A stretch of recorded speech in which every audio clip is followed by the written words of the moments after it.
Hello students, this is lecture number 8.6 and the heading is urea formaldehyde resin. हम polymer के बारे में पढ़ रहे हैं कि जो पॉलीमर्स होते हैं वो कितने एग्जाम्पल्स हैं। सो इसका 20 पॉइंट है ये यूरिया फॉर्मेल्डिहाइड रेसिन।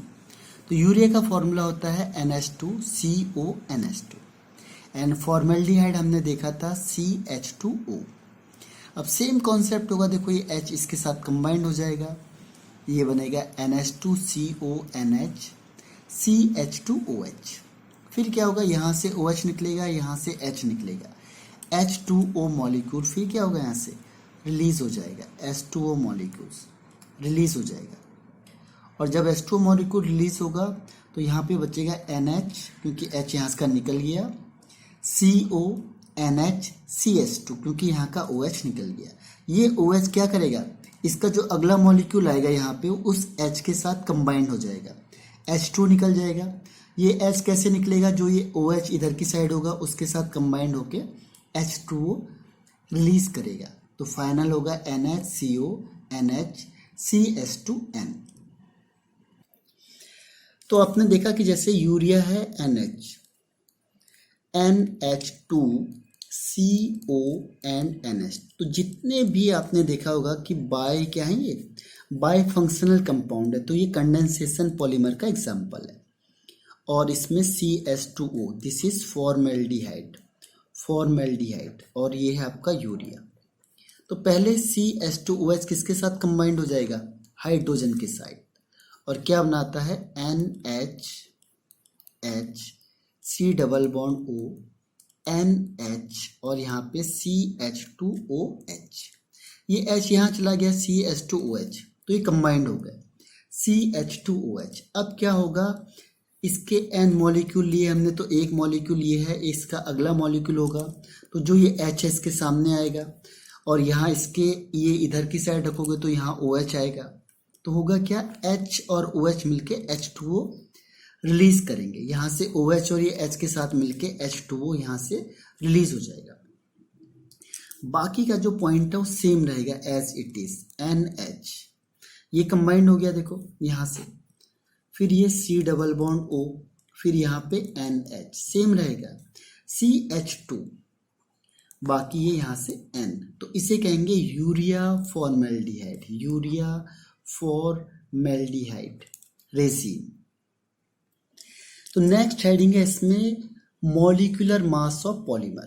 तो एक्चुअल में जब हम मॉलिक्यूलर मास की बात करते हैं तो जो पॉलीमर होता है उसका मॉलिक्यूलर मास निकालना बहुत मुश्किल होता है, क्योंकि हमें पता ही नहीं होता कितने कार्बन है, कई बार ज़्यादा हो गए, कई बार कम हो गए। पॉली मीन्स क्या होता है, मैनी, 100 भी हो सकते हैं, 1000 भी हो सकते हैं, 10,000 भी हो सकते हैं, और 1 लाख भी हो सकते हैं, तो कोई लिमिट नहीं है। तो हम यहाँ पे क्या करते हैं, एवरेज निकालते हैं, एवरेज ऑलवेज। मोलर मास को जनरली हम उसके एवरेज से एक्सप्रेस करेंगे। लेकिन जो नेचुरल होते हैं, नेचुरल क्योंकि उसका फिक्स होता है, नेचुरल का मॉलिक्यूलर मास लगभग फिक्स होता है, तो ये नेचुरल के लिए हम एवरेज नहीं निकालेंगे, क्योंकि जिसका फिक्स है, जिसका फिक्स नहीं है हम उसके लिए एवरेज को निकालेंगे। यानी हम जो एवरेज निकालते हैं वो किसके लिए निकालेंगे, सिंथेटिक के लिए हम एवरेज को यूज़ करेंगे। जो एवरेज की क्वांटिटी हम यूज़ करते हैं जनरली वो सिंथेटिक के लिए करेंगे। क्यों करेंगे सिंथेटिक के लिए, क्योंकि इसका फिक्स लेंथ नहीं होती है, कोई फिक्स नहीं है कि 100 का ही बनता है, हो सकता है कोई 150 की बनाए, कोई 10,000 की बनाए, इसीलिए हम उसका एवरेज निकालेंगे। तो दो एवरेज निकालते हैं, दो तरीके से होता है, एक होता है नंबर के बेस पे, नंबर एवरेज मोलर मास। नंबर का मतलब कितने मॉलिक्यूल्स है, जैसे मैंने कहा सपोज 100 मॉलिक्यूल है और एक का मोलर मास है 50, तो हमने क्या किया 100 इंटू 50/100, तो ये है आपका नंबर एवरेज मोलर मास। ठीक है, तो जितना सम है, जितने भी एटम्स होंगे उसको सम करेंगे, हो सकता है अलग अलग हो हर एक का, तो उनका ओवरऑल सम है, this is sum, summation means sum of all, सबका सम करना है, इसको मल्टीप्लाई करना है अपॉन जितने नंबर ऑफ एटम्स है, that is called number average molar mass. Second is weight average molar mass, weight. Weight में क्या करना है हमने, जो नंबर है उसमें एम आई, यानी M I means molar mass, molar mass को दोनों जगह मल्टीप्लाई करना है बस, इसका भी समीशन इसका भी समीशन, इसे डिवाइड कर दो तो ये आपका वेट एवरेज मोलर मास आ जाएगा आपका। अगर हम वेट को और नंबर को डिवाइड करते हैं तो इससे हमें पता चलता है पॉली डिस्पर्सिटी इंडेक्स, यानी इसे शॉर्ट में कहते हैं PDI, पॉली डिस्पर्सिटी इंडेक्स। MW का बार, बार मीन्स होता है एवरेज, और MN का बार मीन्स एवरेज। अब हमने इसे क्यों निकाला, इसका यूज़ क्या है, देखो इसका यूज़ बताते हैं। इसका यूज़ ये है कि अगर नेचुरल होगा तो PDI की वैल्यू 1 आएगी नेचुरल के लिए, लेकिन अगर नेचुरल ना होकर सिंथेटिक है तो PDI की वैल्यू हर हमेशा 1 से ज़्यादा आएगी, यानी MW बार है जो वो ज़्यादा होगा, वेट एवरेज वेट वाला ज़्यादा होगा बजाय नंबर के, तो इससे हमें सिंथेटिक का पता चल जाएगा। And the next topic is vulcanisation. Vulcanisation word जो था ये चार्ल्स गुडियर ने दिया था, अमेरिकन इन्वेंटर था, और 1839 में इसने इस कॉन्सेप्ट को, इस प्रोसेस को इन्वेंट किया था। वोल्केनाइजेशन को अमेरिकन इन्वेंटर था चार्ल्स गुडियर इन 1839। तो उसे ज़रूरत क्यों पड़ी इसे देने की, तो क्वेश्चन ये आता है कि वोल्केनाइज करने की हमें ज़रूरत क्यों पड़ रही है। तो सीधी सी बात है, अगर हम कोई भी प्रोसेस करते हैं तो हम क्या करते हैं, उससे क्वालिटी को इम्प्रूव करते हैं, उसकी जो फिजिकल प्रॉपर्टी है उसको और ज़्यादा बेटर करने के लिए हम वोल्केनाइजेशन करेंगे। जैसे आप लोग पढ़ाई कर रहे हो अपनी और क्वालिटी को डेवलपमेंट करने के लिए, तो पढ़ने की क्या ज़रूरत थी, लेकिन पढ़ के आप अपनी क्वालिटी को, अपनी नॉलेज को क्या करोगे, और ज़्यादा बेटर करते चले जाओगे। तो ऐसी जो नेचुरल रबड़ था उसमें बहुत सारी डिमेरिट्स थी, डिफेक्ट्स थे, बहुत चीज़ें ऐसी थी जो वो सॉफ्ट था, जल्दी टूट जा रहा है, इलास्टिसिटी कम थी। उसको इम्प्रूव करने के लिए और ज़्यादा उसकी फिजिकल क्वांटिटी प्रॉपर्टी को इम्प्रूव करने के लिए वोल्केनाइजेशन की ज़रूरत पड़ी थी। तो वोल्केनाइजेशन की डिफाइन क्या होती है, डिफाइन है कि जो प्रोसेस होता है इसमें क्रॉस लिंक्ड हो जाता है, जो इलास्टोमर होता है उसमें हम क्रॉस लिंक को इंट्रोड्यूस कर देते हैं, और हमें पता है कि क्रॉस लिंक्ड क्या होता है, हार्ड हो जाता है, इलास्टिसिटी ज़्यादा हो जाती है, यानी कि उसकी प्रॉपर्टी पहले से जो टेंसाइल स्ट्रेंथ है उसकी ज़्यादा हो जाती है, मजबूत हो जाता है। तो क्रॉस लिंक को इंट्रोड्यूस करने के लिए इलास्टोमर में हम वोल्केनाइजेशन करते हैं। जनरली जो हमारे पास है वो है आपका सल्फर वोल्केनाइजेशन, यानी हम सल्फर को ऐड करेंगे। जब हम नेचुरल रबड़ में 3 से 5% सल्फर को ऐड करते हैं, जिसकी वजह से क्या होता है, जो सल्फर होता है वो क्रॉस लिंक बना देता है बिटवीन पॉली आइसोप्रीन चेन। हमें पढ़ा था जो नेचुरल रबड़ होता है उसमें आइसोप्रीन चेन होती है, तो जो आइसोप्रीन चेन होती है इसके बीच में हम क्या करते हैं, क्रॉस लिंक को इस्टेब्लिश कर देते हैं। इसी प्रोसेस को हम कहते हैं वोल्केनाइजेशन। और ये क्रॉस लिंक कौन करेगा, सल्फर।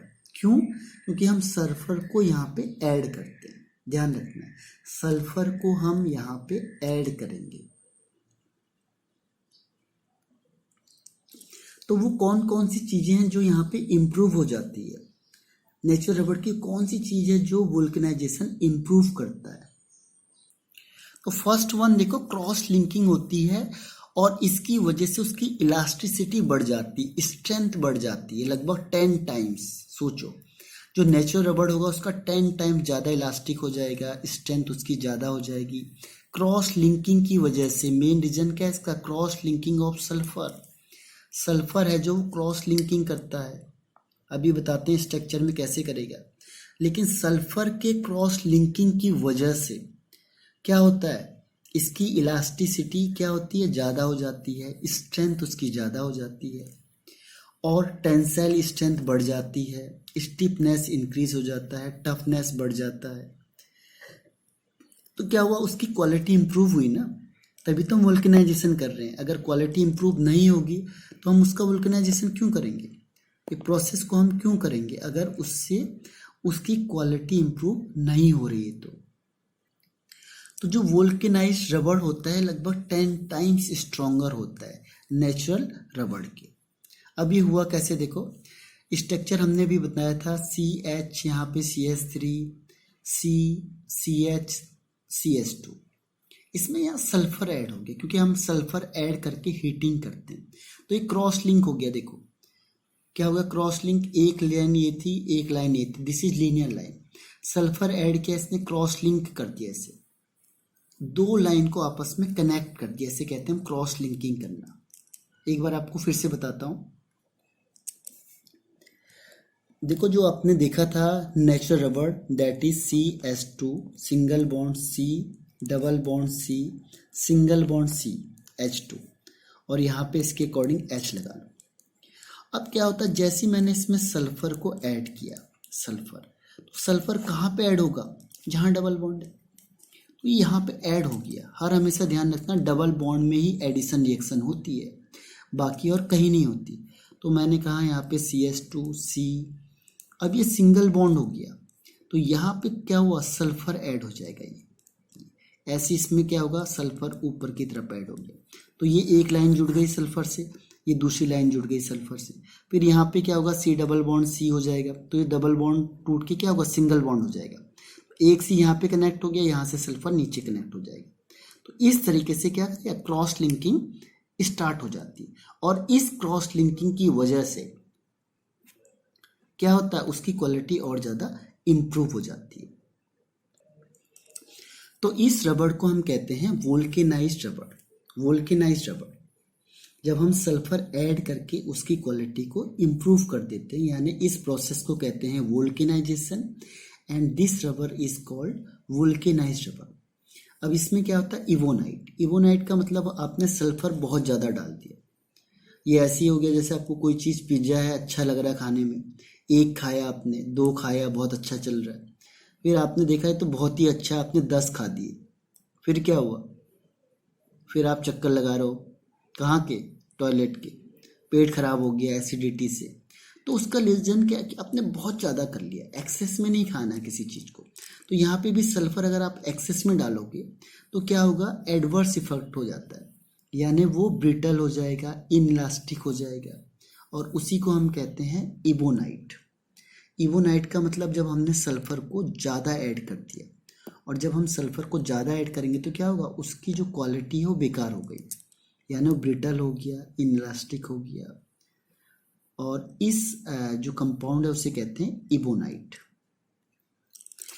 नेक्स्ट आता है इसमें पर्सपेक्स या एक्राइलिक ग्लास या फिर PMMA, ये बहुत बार पूछा गया आपका कंपटीशन में, देखो इसमें पूछा हुआ है PMMA, इसे कहते हैं पॉलीमिथाइल मैथ एक्राइलेट। इसका फॉर्मूला होता है CH2 double bond C single bond CH3 और COO CH3। तो मैंने आपको क्या कहा था, जहाँ पे डबल बॉन्ड होगा उसे मार्क कर दो, बस इसको मेन चेन में रहने दो, बाकी साइड चेन बना दो। करना क्या है, जहाँ पे डबल बॉन्ड होगा वहाँ पे सिंगल बॉन्ड बना दो, एक बॉन्ड आगे एक बॉन्ड पीछे, क्योंकि यहीं से कनेक्ट होगा ये। अब इसका नाम है मिथाइल मैथ एक्राइलेट, और इसका पॉलीमर बन गया तो इसे कहेंगे पॉलीमिथाइल मैथ एक्राइलेट, यानी PMMA। तो इसको पहचानना, ध्यान रखना, ये है आपका ester group COO, this one is ester group.